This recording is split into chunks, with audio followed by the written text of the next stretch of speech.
தமிழகத்தில் நாளை சட்டசபை தேர்தல் நடக்கிறது. இதையொட்டி நடந்த அனல் பறந்த தேர்தல் பிரச்சாரம் நேற்று மாலை 6 மணியுடன் ஓய்ந்தது. கேரள மாநிலம் திருச்சூர் முண்டத்திக்கோடு பகுதியில் பூரம் விழாவுக்காக பட்டாசு தயார் செய்தபோது வெடி விபத்து ஏற்பட்டது. இதில் 13 பேர் பலியானார்கள், 40 பேர் படுகாயம் அடைந்தனர். திருச்சூர் பட்டாசு வெடி விபத்தில் இறந்தவர்களின் குடும்பத்திற்கு இரங்கல் தெரிவித்துள்ள பிரதமர் மோடி, பலியானவர்களின் குடும்பத்திற்கு தலா 2 லட்சம் ரூபாயும், காயமடைந்தவர்களுக்கு தலா 50,000 ரூபாயும் வழங்க உத்தரவிட்டுள்ளார். மேற்கு வங்கத்தில் 152 தொகுதிகளுக்கு முதற்கட்டமாக ஏப்ரல் 23இல் சட்டசபை தேர்தல் நடக்கிறது. இதற்கான தேர்தல் பிரச்சாரம் மாலை 6 மணியுடன் நிறைவடைந்தது. சட்டசபை தேர்தல் பிரச்சாரம் முடிந்து தேர்தல் நடத்தை விதிகள் அமலுக்கு வந்ததை தொடர்ந்து பழனியில் உள்ள ஹோட்டல்கள் மற்றும் லாட்ஜுகளில் போலீசார் திடீர் சோதனை நடத்தினர். மதுரை மேலூர் மணப்பட்டியில் சரவணன் என்பவரது வீட்டில் மறைத்து வைக்கப்பட்டிருந்த சுமார் 3000 மது பாட்டில்களை போலீசார் பறிமுதல் செய்தனர். ஓட்டுச்சாவடியில் பணிபுரியும் போலீசார் அரசியல்வாதிகள் மற்றும் பொதுமக்களிடமிருந்து உணவு வகைகளை வாங்கக்கூடாது என தேர்தல் கமிஷன் தெரிவித்துள்ளது. ரயிலில் பணம் பறிமுதல் செய்யப்பட்டது தொடர்பாக தமிழக பாரதிய ஜனதா தலைவர் நயினார் நாகேந்திரன் மற்றும் பாரதிய ஜனதா முன்னாள் அமைப்பு பொதுச் செயலர் கேசவ விநாயகன் ஆகியோர் மீது வழக்கு பதிவு செய்ய அமலாக்கத்துறைக்கு உத்தரவிடக் கோரி திமுக சார்பில் தாக்கல் செய்த வழக்கை தள்ளுபடி செய்து சென்னை ஹைகோர்ட் உத்தரவிட்டுள்ளது. தமிழக சட்டசபை தேர்தலை முன்னிட்டு பாதுகாப்பு பணிகளில் 1.40 லட்சம் போலீசார் ஈடுபடுத்தப்பட உள்ளனர். இதில் சென்னையில் மட்டும் 24,000 போலீசார் பாதுகாப்பு பணியில் ஈடுபட உள்ளனர். மேலும் தமிழ்நாடு முழுவதும் 300 கம்பெனி துணை ராணுவ படையினரும் தேர்தல் பாதுகாப்பு பணிகளில் ஈடுபட உள்ளனர். விருதுநகர் அருகே நடந்த பட்டாசு ஆலை விபத்தில் இறந்த 25 தொழிலாளர்களின் உடல்கள் உறவினர்களிடம் ஒப்படைக்கப்பட்டது. ஆலை உரிமையாளர் விருதுநகர் ரோட்டில் சரணடைந்தார். தமிழகத்தில் வேலூர், கோவை, திருச்சி உட்பட 12 நகரங்களில் வெயில் அதிகபட்சமாக 100 டிகிரி ஃபாரன்ஹீட்டை தாண்டியது. வெப்பத்தின் தாக்கம் தாங்க முடியாமல் மக்கள் கடும் அவதிக்கு ஆளாகினர். பாமக நிறுவனர் ராமதாஸ் பெயர் புகைப்படத்தை அன்புமணி தரப்பினர் பயன்படுத்த சென்னை சிவில் கோர்ட் தடை விதித்துள்ளது. இந்த உத்தரவு வரும் காலத்திற்கும் பொருந்தும் என கூறிய நீதிபதிகள் விசாரணையை ஜூன் 4ஆம் தேதிக்கு ஒத்திவைத்தனர். தமிழகத்தில் வழக்கமாக டாஸ்மாக் கடைகள் மூலம் தினமும் 140 கோடி ரூபாய் முதல் 150 கோடி ரூபாய் வரை மது விற்பனை நடைபெறும். ஆனால் நேற்று தேர்தலை முன்னிட்டு ஒரே நாளில் 350 கோடி ரூபாய் மதிப்பிலான மது விற்பனை நடைபெற்றதாக டாஸ்மாக் வட்டாரங்கள் தெரிவித்துள்ளன.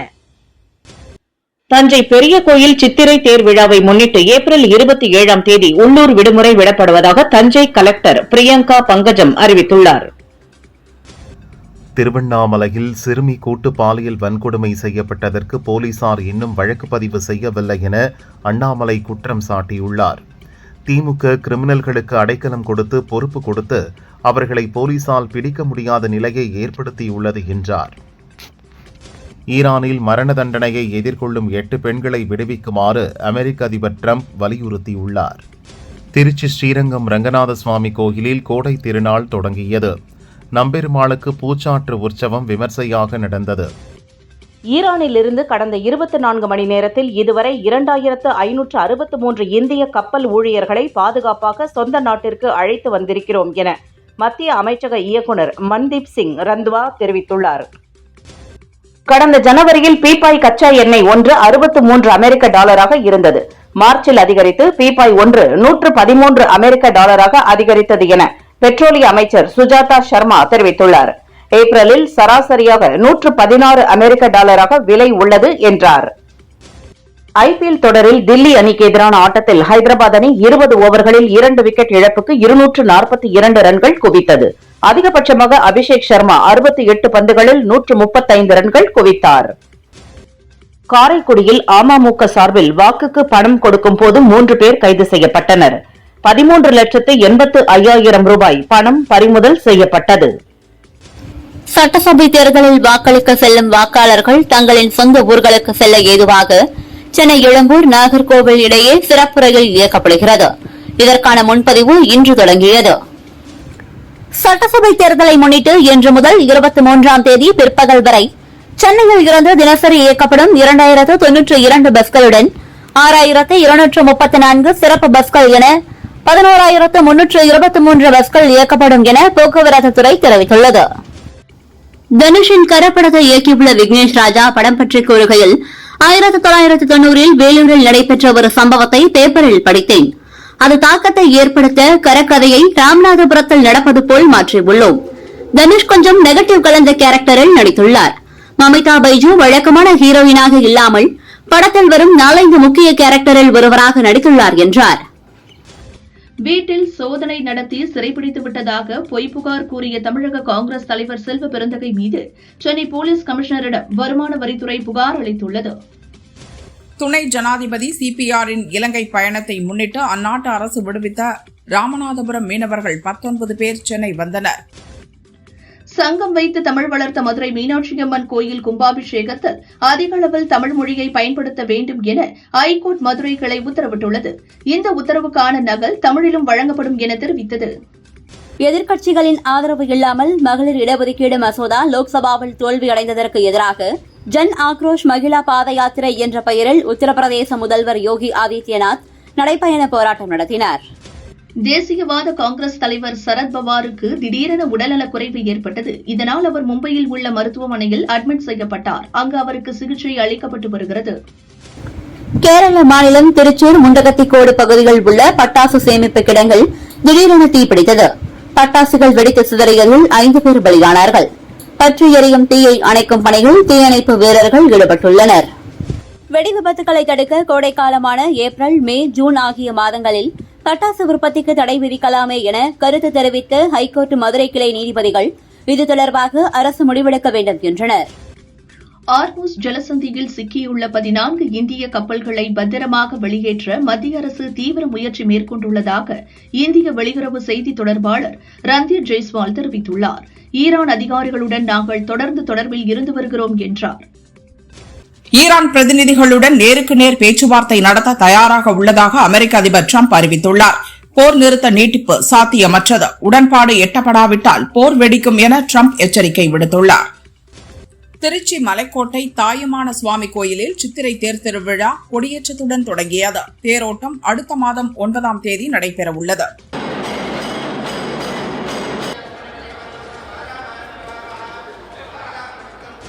விராட் கோலி எனக்கு மரியாதை மிக்க நண்பர். நான் கிரிக்கெட்டை ஃபாலோ செய்ய ஒரே காரணம் விராட் தான் என டென்னிஸ் ஜாம்பவான் நோவாக் ஜோகோவிச் புகழாரம் சூட்டியுள்ளார். தகுதி வாய்ந்த அனைத்து தொழிலாளர்களுக்கும் வாக்குப்பதிவு நாளில் ஊதியத்துடன் கூடிய பொது விடுமுறை அளிக்க வேண்டும் என தொழிலக பாதுகாப்பு மற்றும் சுகாதாரத்துறை கூடுதல் இயக்குநர் சரவணன் வலியுறுத்தியுள்ளார். திருவண்ணாமலை மாவட்டம் செய்யாற்றில் 15 வயது சிறுமி கூட்டு பாலியல் வன்கொடுமை செய்யப்பட்ட சம்பவம் திமுக அரசின் சட்டம் ஒழுங்கு தோல்விக்கு முழு சாட்சி என அண்ணாமலை விமர்சித்தார். செந்தில் பாலாஜி எப்போதுதான் செய்த தவறை ஒப்புக்கொண்டுள்ளார். காந்தி மாதிரி பேசுவார். தேர்தல் நாளன்று செந்தில் பாலாஜியின் முகத்திரையை மக்கள் கிழிப்பார்கள் என அண்ணாமலை தெரிவித்தார். திமுகவின் 5 ஆண்டுகால ஆட்சியில் 2080 பாலியல் வன்கொடுமைகள் நடந்துள்ளன. இதுபோல் வரலாற்றில் பதிவானதே இல்லை என அண்ணாமலை குற்றம் சாட்டியுள்ளார். கோயிலுக்கு வெளியே உடைக்கும் சிதற தேங்காய் போல திமுக கூட்டணி சிதறி கிடக்கிறது என்றார். அரசியல் நாகரிகமின்றி மல்லிகார்ஜுன கார்கே பிரதமர் மோடியை தீவிரவாதி என குறிப்பிட்டுள்ளார். அதற்கு அவர் பகிரங்க மன்னிப்பு கேட்க வேண்டும். இல்லையென்றால் மிகப்பெரிய போராட்டம் நடத்தப்படும் என நயினார் நாகேந்திரன் சாத்தூர் பிரச்சாரத்தில் பேசினார். திமுகவின் மாஃபியா மாடல் ஆட்சிகள் பொதுமக்கள் பாதுகாப்பின்றி இருக்க சமூக விரோதிகளுக்கு சொர்க்க பூமியாகிவிட்டது தமிழகம். இனியும் பொறுத்திட மக்கள் தயாராக இல்லை. திமுக ஆண்டது போதும், மக்கள் மாண்டது போதும் என அண்ணாமலை தெரிவித்துள்ளார். கடந்த ஓராண்டு காலம் பாமகவில் நடக்கிற குழப்பங்களுக்கு ஸ்டாலினும் அவரது மருமகன் சபரீசனும் தான் காரணம். இவர்கள் மீண்டும் வெற்றி பெற வேண்டும் என்பதற்காக எங்கள் குடும்பத்தில் திட்டமிட்டு குழப்பம் செய்திருக்கிறார்கள் என பாமக தலைவர் அன்புமணி குற்றம் சாட்டியுள்ளார். திருவையாறு தர்மபுரம் ஆதீனத்திற்கு சொந்தமான அறம் வளர்த்த நாயகி உடனாகிய ஐயாரப்பர் கோயிலில் சித்திரை திருவிழா கொடியேற்றத்துடன் தொடங்கியது. 29ஆம் தேதி காலை 9 மணிக்கு மேல் பஞ்சரத தேரோட்டம் நடைபெறவுள்ளது. சென்னை மெட்ரோ ரயில்களில் இனி சிங்கார சென்னை அட்டை மட்டுமே பயன்பாட்டுக்கு வரும் என அறிவிக்கப்பட்டுள்ளது. வாகன நிறுத்தங்களுக்கும் இனி சிங்கார சென்னை அட்டையை பயன்படுத்த வேண்டும் என மெட்ரோ நிர்வாகம் தெரிவித்துள்ளது. தமிழகத்தில் தேர்தல் நடத்தை விதிகளை பிரதமர் மோடி மீறியுள்ளார் என மல்லிகார்ஜுன கார்கே தெரிவித்துள்ளார். மகளிர் இடஒதுக்கீடு மசோதாவை எதிர்க்கட்சிகள் எதிர்த்தன என அரசு இயந்திரத்தை மோடி தவறாக பயன்படுத்தினார் என்றார். தமிழகத்தில் இதுவரை ரூபாய் 1200 கோடி மதிப்புள்ள பணம், தங்கம், பரிசுப் பொருட்கள் பறிமுதல் செய்யப்பட்டுள்ளதாக தேர்தல் அதிகாரி அர்ச்சனா பட்நாயக் தெரிவித்துள்ளார். ஆவணங்கள் இன்றி கொண்டு செல்லப்பட்ட ரூபாய் 169.85 கோடி பணம், ரூபாய் 2.95 கோடி மதிப்புள்ள மதுபானம் பறிமுதல் செய்யப்பட்டுள்ளது. தமிழ் கலாச்சாரத்திற்கு எதிராக உதயநிதி பேசியுள்ளார் என பியூஷ் கோயல் குற்றம் சாட்டியுள்ளார். மணல் குவாரி, டாஸ்மாக் ஊழல் காரணமாக தமிழக மக்கள் மிகவும் பாதிக்கப்பட்டுள்ளனர் என்றார். தேர்தலில் ஓட்டளிக்க சொந்த ஊர் செல்லும் மக்களிடம் ஆம்னி பஸ்கள் கூடுதல் கட்டணம் வசூலித்தால் நடவடிக்கை எடுக்கப்படும் என போக்குவரத்து ஆணையரகம் தெரிவித்துள்ளது. கூடுதல் கட்டணம் குறித்து பொதுமக்கள் புகார் அளிக்கலாம் என அறிவுறுத்தியுள்ளது. புகார் அளிக்கக்கூடிய எண் 1800-425-6151. எம்ஜிஆர் ராமராவுடன் யாரையும் ஒப்பிட முடியாது என்கிறார் சந்திரபாபு நாயுடு. ஹிந்தி திணிப்பு என்பது ஒன்று இல்லை என்றார். தேர்தல் பணியில் ஈடுபடும் ஆசிரியர்களுக்கு ஏப்ரல் 24 விடுமுறை அளிக்க உத்தரவிட வேண்டும் என தேர்தல் கமிஷனுக்கு முதுநிலை பட்டதாரி ஆசிரியர் சங்கம் வலியுறுத்தியுள்ளது. தேர்தல் நடைபெறும் 23ஆம் தேதியன்று சென்னையில் மூத்த குடிமக்கள், மாற்றுத்திறனாளிகள் பஸ்களில் கட்டணமின்றி பயணம் செய்யலாம் என போக்குவரத்து கழகம் அறிவித்துள்ளது. ஈரோடு அருகே உரிய ஆவணங்களின்றி காரில் கொண்டுவரப்பட்ட ரூபாய் 90 லட்சம் பணத்தை தேர்தல் பறக்கும் படை அதிகாரிகள் பறிமுதல் செய்தனர். வாக்காளர்களுக்கு பட்டுவாடா செய்ய கொண்டு செல்லப்பட்டதா என்ற கோணத்தில் விசாரணை நடக்கிறது. பிடிபட்ட தொழிலதிபர் மொடக்குறிச்சி பாரதிய ஜனதா வேட்பாளர் கிருத்திகாவின் உறவினர் என்றும் கூறப்படுகிறது.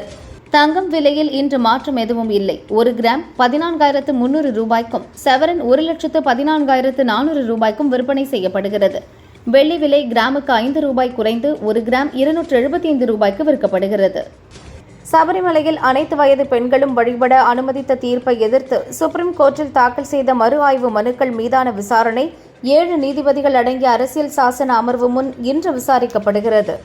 பெரம்பலூர் மாவட்ட திமுக விவசாய அணி துணை அமைப்பாளர் ஜெயராமன் காரில் 2,44 லட்சம் ரூபாய் சிக்கியது. இந்த பணத்தை பறிமுதல் செய்த தேர்தல் பறக்கும்படை அதிகாரிகள் விசாரணை நடத்தி வருகின்றனர். சட்டசபை தேர்தலையொட்டி ஆமணி பேருந்துகளில் கட்டணம் பல மடங்கு உயர்த்தப்பட்டுள்ளது. பண்டிகை நாட்களை போன்ற தேர்தல் விடுமுறையிலும் கட்டணம் பல மடங்கு உயர்த்தப்பட்டுள்ளதால் பொதுமக்கள் கடும் சிரமத்துக்குள்ளாகியுள்ளனர். இன்று முதல் ஓட்டுப்பதிவு நாளான 23ஆம் தேதி வரையும், வாக்கு எண்ணிக்கை நாளான மே 4ஆம் தேதியும் டாஸ்மாக் மது கடைகளுக்கு விடுமுறை அறிவிக்கப்பட்டுள்ளது. விருதுநகரில் நடந்த பட்டாசு ஆலை விபத்தில் 25 பேர் பலியாயினர். ஆலை உரிமையாளர் முத்துமாணிக்கம் தலைமறைவான நிலையில் இன்று கோர்ட்டில் சரணடைந்தார். வடகிழக்கு மாநிலமான மணிப்பூரில் இன்று 2 முறை திடீர் நிலநடுக்கம் ஏற்பட்டது. காலை 5:59 மணி அளவில் 5.2 ரிக்டர் அளவிலும், காலை 9 மணி அளவில் 2வது முறையாக 3.3 ரிக்டர் அளவிலும் நிலநடுக்கம் பதிவாகியுள்ளதால் மக்கள் அச்சத்தில் உள்ளனர். அரசியலுக்காக மகளிர் இடஒதுக்கீட்டை திமுகவும் காங்கிரசும் எதிர்க்கின்றன. தொகுதி மறுவரையறை விவகாரத்தில் டெல்லியை வீழ்த்தியதாக ஸ்டாலின் பேசியது ஆச்சரியமளிக்கிறது என ஆந்திர முதல்வர் சந்திரபாபு நாயுடு தெரிவித்துள்ளார். ராஜஸ்தானில் பிரதமர் நரேந்திர மோடி இன்று திறந்து வைக்கவிருந்த எண்ணெய் சுத்திகரிப்பு நிலையத்தில் நேற்று திடீரென பயங்கர தீ விபத்து ஏற்பட்டது. நிகழ்ச்சி ரத்து செய்யப்பட்டது. போலீசார் விசாரிக்கின்றனர். அவிநாசியில் பிரசித்தி பெற்ற ஸ்ரீ கருணாம்பிகை அம்மன் உடனமர் ஸ்ரீ அவிநாசி லிங்கேஸ்வரர் கோயிலில் சித்திரை தேரோட்ட கொடியேற்றம் விமரிசையாக நடைபெற்றது. கொடியேற்ற விழாவில் ஏராளமான பக்தர்கள் கலந்து கொண்டு சாமி தரிசனம் செய்தனர். வேலூர் கோட்டையில் உள்ள ஸ்ரீ ஜலகண்டீஸ்வரர் கோயிலில் 45ஆம் ஆண்டு சித்ரா பௌர்ணமி பிரம்மோற்சவ விழா தேதி இன்று கொடியேற்றத்துடன் துவங்கியது.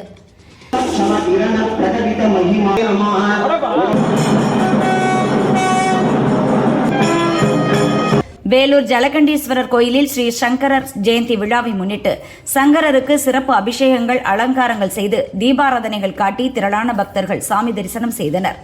ஈரானிடமிருந்து யுரேனியத்தை மீட்பது கடினமான வேலை என அமெரிக்க அதிபர் டொனால்டு ட்ரம்ப் தெரிவித்துள்ளார். ஹார்முஸ் ஜலசந்தி முடங்கியதால் அதற்கு மாற்றாக எண்ணெய் ஏற்றுமதி செய்வதற்கு ஈராக் சிரியா எல்லைப்பாதை 15 ஆண்டுகளுக்கு பிறகு மீண்டும் திறக்கப்பட்டுள்ளது. சிரியா உள்நாட்டு போரினால் 2011இல் மூடப்பட்டது. கிட்டத்தட்ட 15 ஆண்டுகளுக்கு பிறகு ஆப்பிள் நிறுவன சிஇஓ பதவியில் இருந்து டிம் குக் விலகியுள்ளார். செப்டம்பர் 1 முதல் புதிய சிஇஓவாக ஜான் டெர்னிஸ் பொறுப்பேற்க உள்ளார். சென்னை சூப்பர் கிங்ஸ் அணியின் நட்சத்திர வீரர் ஆயுஷ் மாத்ரே காயம் காரணமாக IPL தொடரில் இருந்து விலகினார். KGF 2 பாகங்கள் மூலம் இந்திய அளவில் பிரபலமானவர் நடிகர் யஷ். KGF 3 நடக்குமா என்பது குறித்து இவர் கூறியதாவது: உடனடியாக உருவாக வாய்ப்பில்லை. நான் டாக்ஸிக் ராமாயணா 1-2 படங்களில் பிஸியாக உள்ளேன். நானும் பிரசாந்த் நீலும் அடிக்கடி இது பற்றி பேசுகிறோம். சரியான கதையமைந்தால் நிச்சயம் KGF 3 உருவாகும் என்றார். ஜெயிலர் படத்தை தொடர்ந்து இயக்குநர் நெல்சன் நடிகர் ரஜினி கூட்டணியில் ஜெயிலர் 2 படம் உருவாகி வருகிறது. கடந்த ஆண்டு மார்ச்சில் ஆரம்பமாகி பல்வேறு காலகட்டங்களில் படப்பிடிப்பு நடந்து வந்த நிலையில் இப்போது படப்பிடிப்பு நிறைவடைந்துள்ளது. இதனை ரஜினி உள்ளிட்ட படக்குழுவினர் கேக் வெட்டி கொண்டாடி மகிழ்ந்தனர். ஆகஸ்ட் மாதம் படம் திரைக்கு வர வாய்ப்புள்ளது. பிரசாந்த் நீல் இயக்கத்தில் ஜூனியர் NTR ஒரு படத்தில் நடித்து வருகிறார். ஜான்வி கபூர், ஜெகபதி பாபு உள்ளிட்டோர் நடிக்கின்றனர். இதன் படப்பிடிப்பு ஓராண்டுக்கு மேலாக நடைபெற்று வருகிறது. அதிரடி ஆக்ஷன் கதையில் உருவாகி வரும் இதன் படப்பிடிப்பு இன்னும் முடிவடையவில்லை. இப்போது அடுத்த ஆண்டு 2027 ஜூன் 11 படம் ரிலீஸ் ஆகும் என்று அறிவித்துள்ளனர். நடிப்பு தாண்டி பாடகியாகவும் வலம் வரும் நடிகை ஆண்ட்ரியா பல்வேறு இசை நிகழ்ச்சிகளிலும் கலந்து கொண்டு வருகிறார். இவர் கூறுகையில், இதுவரை காதல், ஆக்ஷன், ரொமான்ஸ் போன்ற வேடங்களில் நடித்துவிட்டேன். ஆனால் காமெடி வேடத்தில் நடித்தது இல்லை. அதனால் முழுமையான நல்ல நகைச்சுவை வேடத்தில் நடிக்க ஆசைப்படுகிறேன். விரைவில் நடக்கும் என்று நம்புகிறேன் என்றார். 1996இல் எதிர்க்கட்சியாக கூட அதிமுகவில் வர முடியவில்லை. அதேபோல்தான் இந்த முறையும் நடக்கும் என செல்வ பெருந்தகை தெரிவித்தார். அநீதி வீழும், ஜனநாயகம் வெல்லும், 200க்கும் மேலான இடங்களில் திமுக கூட்டணி வெல்லும் என்றார்.